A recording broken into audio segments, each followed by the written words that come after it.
యేసుక్రీస్తు నామంలో మీ అందరికీ వందనాలు. ఈ సమయమందు అపోస్తలుడైన పౌలు రోమీయులకు రాసిన పత్రిక 2వ అధ్యాయాన్ని మనం చదువుకున్నాం.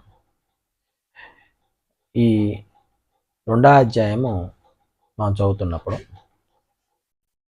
రోమలో ఉన్నటువంటి క్రైస్తవులకు ఏ విషయాలు తెలియజేస్తున్నాడో, అప్పుడు ఉన్నటువంటి ఆ ప్రజలకు ఏ విషయాలైతే నేర్పిస్తున్నాడో, ఈరోజు మన జీవితాల్లో కూడా ఎలాంటి విషయాలు మనం నేర్చుకొని భూమి మీద సంఘంలో మనం జీవించవలసిన వారు ఉన్నామో మనము అధ్యయనం చేస్తూ ఈ అధ్యాయాన్ని మనము ఆలోచన చేద్దాం.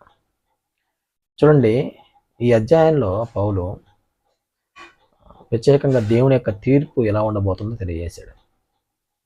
దేవుడు యేసుక్రీస్తు రాకడ సమయంలో ఎలా తీర్పు తీరుస్తాడు, తీర్పు తీర్చేటప్పుడు ఆయన యొక్క విధానం ఎలా ఉండబోతుంది అనే విషయాన్ని తెలియజేశాడు. అలాగే ఆత్మ సంబంధంగా జీవించిన వాడే యూదుడు కానీ శరీర సంబంధంగా పుట్టినవాడు యూదుడు కాదు అని చాలా స్పష్టంగా పౌలు ఈ అధ్యాయంలో తెలియజేశాడు. మనం చదువుతున్నప్పుడు ఈ విషయాలను మనం నేర్చుకుంటాం. రోమీయులకు రాసిన పత్రిక 2వ అధ్యాయము 1వ వచనం కానించి మనం చదివినప్పుడు, కాబట్టి తీర్పు తీర్చు మనుషుడా, నీ ఎవడైనా సరే నిరుత్తులవై ఉన్నావు. దేని విషయంలో ఎదుటివానికి తీర్పు తీర్చున్నావో దాని విషయంలో నీవే నేరస్తుడవని తీర్పు తీర్చుకొంచున్నావు. ఏలయంగా తీర్పు తీర్చు నీవును అట్టి కార్యములే చేయుచున్నావు కావా. తీర్పు తీర్చకూడదు, మనం నిరుత్తులమై ఉన్నాము. ఒక తీర్పు తీస్తే మన మీదకి మనమే శిక్షించుకుంటున్నాము అనే విషయాన్ని మనం జ్ఞాపకం చేసుకోవాలి. అంటే తీర్పు తీర్చేటువంటి బాధ్యత దేవుడిది, మంది కాదు. మనము నిరుత్తులము. దేవుడు మనం సృష్టించాడు.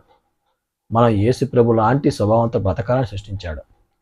కాబట్టి ఆయన కుమారుల బతికేటువంటి క్రమంలో మన జీవితాన్ని మనం కొనసాగించాలి. అంతేగాని తీర్పు తీర్చేటువంటి బాధ్యత మంది కాదు, అది దేవుడిది, యేసుక్రీస్తు మంది కాదు. అందువల్ల మనం తీర్పు తీర్చకూడదు అని చాలా స్పష్టంగా చెప్పాడు.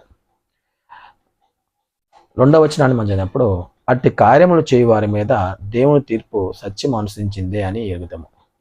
అంటే దేవుని యొక్క తీర్పు సత్యాన్ని బట్టి ఉంటుంది, సత్యం అనుసరించి ఉంటుందనే విషయాన్ని పౌలు తెలియజేస్తున్నాడు. అంటే యేసుప్రభు 2వ రాకడలో ఆయన తీర్పు ఎలా ఉండబోతుంది?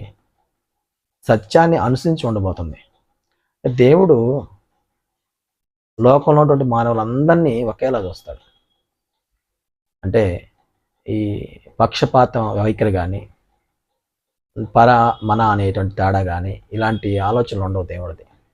మనం అనుకుంటాం, మనం స్వార్థంగా మనం మనవాడుని ఒక రకంగా, వేరే వాళ్ళకి ఇంకో రకంగా మనం ఆలోచిస్తాం. కానీ దేవుడు అందరికీ ఒకే విధంగా తీర్పు తీస్తాడు. ఆయన అన్యాయస్తుడు కాదు, ఆయన న్యాయవంతుడు. ఆయన తీర్పు ఎలా ఉంటుందంటే సత్యాన్ని అనుసరించి ఉంటుంది అని చెప్పాడు. అంటే సత్యం అంటే దేవుడు మాటను బట్టి, దేవుని యొక్క లేఖనాన్ని బట్టి తీర్పు ఉండబోతుంది అనే విషయాన్ని తెలియజేశాడు. 3వ వచనాన్ని మనం చదివినప్పుడు, అట్టి కార్యములు చేయ వారికి తీర్పు తీర్చు వాటినే చేయుచున్న మనుషుడా, నీవు దేవుని తీర్పు తప్పించుకుందువని అనుకుందువా.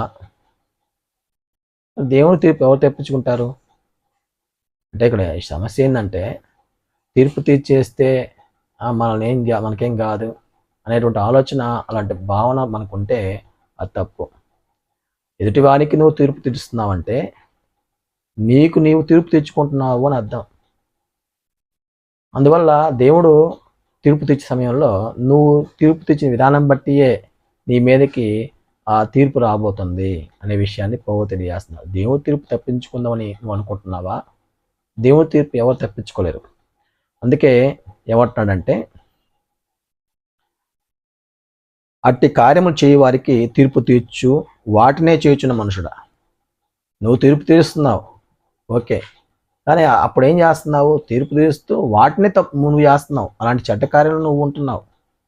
కాబట్టి నువ్వు దేవుని తీర్పు తప్పించుకోవడానికి ప్రయత్నం చేయగల సమర్థుడువా?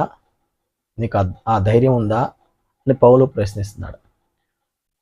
అందువల్ల ఈ లోకంలో దేవుని తీర్పు తప్పించుకునేవాడు ఎవడు లేడు. దేవుడు లోకంలో ప్రతి ఒక్కరికి తీర్పు తీర్చేవాడు. ఆయన తీర్పుని ఎవరు తప్పించుకునేటువంటి అవకాశము లేదు. ఈ విషయం తెలియజేస్తే ఏమన్నాడంటే 4వ వచనంలో, లేదా దేవుని అనుగ్రహము మారుమనస్సు పొందుటకు నిన్ను ప్రేరేపించునని ఎరుగక ఆయన అనుగ్రహ ఐశ్వర్యమును సహనమును దీర్ఘశాంతమును తునీకించుటవా. అంటే దేవుడు నీకు అవకాశం ఇస్తున్నాడు భూమి మీద మారటానికి, మార్పు చెంది జీవించటానికి. ఆ అవకాశాన్ని ఎందుకు ఇస్తున్నాడు? ఆయన సహిస్తూ, ఆయన దీర్ఘశాంతం కలిగి, ఓర్పుతో మనల్ని భూమి మీద బ్రతికిస్తూ మనం మారు మనసు పొందడానికి అవకాశం ఇస్తున్నాడు. కానీ నువ్వేం చేస్తున్నావు? నీ కాఠిన్యాన్ని, నీ హృదయ కాఠిన్యాన్ని బట్టి అనుసరిస్తున్నావు అని చెప్పాడు. అందుకే ఇక్కడ చాలా స్పష్టంగా చెప్పాడు. ఏమన్నాడంటే, దేవుని అనుగ్రహము మారు మనసు పొందుటకు నేను ప్రేరేపిస్తుంది. అంటే మారు మనసు పొందటానికి దేవుడు మనకి అనుగ్రహిస్తున్నాడు కాలాన్ని, ఈ లోకంలో ఆరోగ్యాన్ని, శక్తిని, బలాన్ని, మన అవసరాలు తీర్చబడటానికి సహాయాన్ని, అన్నీ దేవుడు మనకి సమస్తము ఎందుకు ఇస్తున్నాడు అంటే మనం మారు మనసు పొందాలని. ఆయన అనుగ్రహం ద్వారా మనం ఎన్ని పొందుకొని దేనికి అంటే మనం మారు మనసు పొంది ఆత్మ సంబంధంగా జీవించాలని, దైవ గుణాలు పెంచుకోవాలని దేవుడు అవకాశం ఇస్తున్నాడు. కానీ దేవుని యొక్క సహనాన్ని, దేవుని యొక్క ఓర్పుని, దేవుని యొక్క దీర్ఘశాంతాన్ని మనము శోధించకూడదు. అంటే ఆయన ఇస్తున్న అనుగ్రహాన్ని మనము సరిగా ఉపయోగించుకొని మారు మనసు పొందితే ఓకే, మంచిదే. అలా కాకుండా మారు మనసు పొందకుండా మన జీవితాన్ని కొనసాగిస్తే ఆయన ఎంతవరకు పెడతాడు?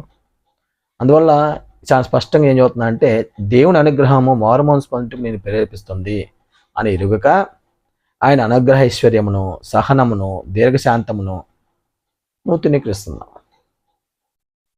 అంటే దేవుని యొక్క శాంతాన్ని నువ్వు తునీకరిస్తున్నావు, దేవుని యొక్క అనుగ్రహైశ్వర్యాన్ని నువ్వు తునీకరిస్తున్నావు.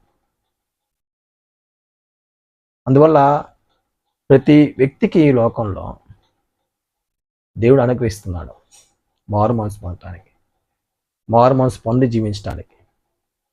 అలా జీవించడానికి అవకాశం ఇస్తున్నాడు. అలా జీవిస్తే మేలు. లేకపోతే ఆయన దీర్ఘశాంతాన్ని, ఆయన అనుగ్రహైశ్వర్యాన్ని, ఆయన సహనాన్ని మనం తృణీకరించిన వారంగా ఉండిపోతాం. దానివల్ల నష్టమా మేలా? ఎంతో నష్టం. మనము నరకానికి వెళ్తాం. అది చాలా తీవ్రమైనటువంటి పరిస్థితి. అందుకే 5వ వచనం ఏమంటున్నాడంటే, నీ కాఠిన్యమును మార్పుని నీ హృదయం అనుసరించి ఉగ్రదినమందు అనగా దేవుని న్యాయమైన తీర్పు బయలుపరచబడే దినమందు నీకు నీవే ఉగ్రతను సమకూర్చుకుంటున్నావు. అంటే పౌలు యూదులతో మాట్లాడుతున్నాడు. నువ్వు తీర్పు తీర్చకూడదు, నువ్వు తీర్పు తీర్చేటప్పుడు అలాంటి కార్యాలు చేయకూడదు. నువ్వు అలాంటి కార్యాలు చేస్తూ తీర్పు తీరిస్తే నీకు నీవే తీర్పు తీర్చుకుంటున్నావు. దానివల్ల ఏం జరుగుతుంది? నువ్వు తప్పించుకోవడానికి అవకాశం లేదు. ఆ తీర్పు, దేవుని తీర్పు తప్పించుకునే అవకాశం లేదు. అందువల్ల దేవుని యొక్క అనుగ్రహైశ్వర్యాన్ని సహనాన్ని నువ్వు తునీకించిన వాడవుతావు మారు మనసు పొందకపోతే. కనుక నీ కాఠిన్యాన్ని, మార్పుని హృదయాన్ని అనుసరించి ఉగ్ర దినాన దేవుడు యొక్క న్యాయమైన తీర్పు బయలుపరచబడే దినమందు దేవుడు ఎలాంటి తీర్పు బయలుపరుస్తాడు? న్యాయమైన తీర్పు బయలుపరుస్తాడు. ఇందాక మనం లేఖనం చదువుకున్నప్పుడు దేవుని తీర్పు ఎలా ఉండబోతుందంటే సత్యాన్ని అనుసరించి ఉండబోతుంది అని చెప్పాడు. ఈ సమయంలో మనం తెలియజేసిన విషయం ఏంటంటే దేవుని తీర్పు న్యాయాన్ని అనుసరించి ఉండబోతుంది. సత్యము, న్యాయము దేవుని తీర్పులో భాగమై ఉన్నాయి అనే విషయాన్ని మనము జ్ఞాపకం చేసుకోవాలి. అందువల్ల నీకు నీవే ఉగ్రత సమకూర్చుకుంటున్నావు. కాఠిన్యాన్ని విడిచిపెట్టాలి, మార్పు చెందినటువంటి హృదయాన్ని విడిచిపెట్టాలి. అది విడిచిపెడితేనే మనం ఆత్మీయంగా బతుకుతాం, శాంతంగా బతుకుతాం, నెమ్మదిగా బతుకుతాం. కాఠిన్యాన్ని విడిచిపెట్టకుండా, హృదయాన్ని మార్పు చెందనీయకుండా మన జీవితాలు కొనసాగితే మనం దేవుళ్ళు ఎదగలేం. ఈరోజు చాలామంది దేవుళ్ళు ఎదగకపోవడానికి కారణం అదే. వాళ్ళు తమ కాఠిన్యాన్ని విడిచిపెట్టరు. వాక్యం వింటూ ఉంటారు, వాక్యం నేర్చుకుంటూనే ఉంటారు, కానీ వారు తమ హృదయాన్ని కాఠిన్యాన్ని వదిలిపెట్టకుండా జీవితాన్ని కొనసాగిస్తారు. ఎంతకాలం కొనసాగిస్తారు? దేవుడు నేను సహిస్తున్నాడు, ఆయన అనుగ్రహం చూపిస్తున్నాడు, ఆయన శాంతంగా ఉన్నాడు నీ పక్షాన. ఎందుకు అంటే మార్పు చెందుతావు అని, మనసు మార్చుకుంటావు అని. అలా కాకుండా నీ ఇష్టానుసారంగా నీ హృదయాన్ని మార్పు చెందనీయకుండా, నీ కఠినత్వాన్ని విడిచిపెట్టకుండా, నీ మనసును చెడు కోరికల నుంచి దూరంగా తీసుకెళ్లకుండా నువ్వు ఎంతకాలం ఉంటావు? దానివల్ల వచ్చేటువంటి నష్టం ఎంత విపరీతమైంది. అందువల్ల భూమి మీద ఈ జీవితకాలం ఉన్నప్పుడే, ఈ జీవితంలో ఉన్నప్పుడే మారు మనసు పొందాలి. మారు మనసు పొందకపోతే అతనికి ఎదురేటువంటి పరిస్థితి చాలా ఘోరమైంది అనే విషయాన్ని మనం అర్థం చేసుకోవాలి. అందువల్ల 1వ వచనం కాడి నుంచి 5వ వచనం వరకు ఏం చెప్పాడంటే, మనం తీర్పు తెచ్చుకూడదు. అంటే యూదులకి పౌలు తెలియజేస్తున్నాడు ఈ విషయాలు. ఏ యూదులతో ఏం మాట్లాడుతున్నా అంటే, మీరెవ్వరూ కూడా ఎదుటి వానికి తీర్పు తెచ్చొద్దు.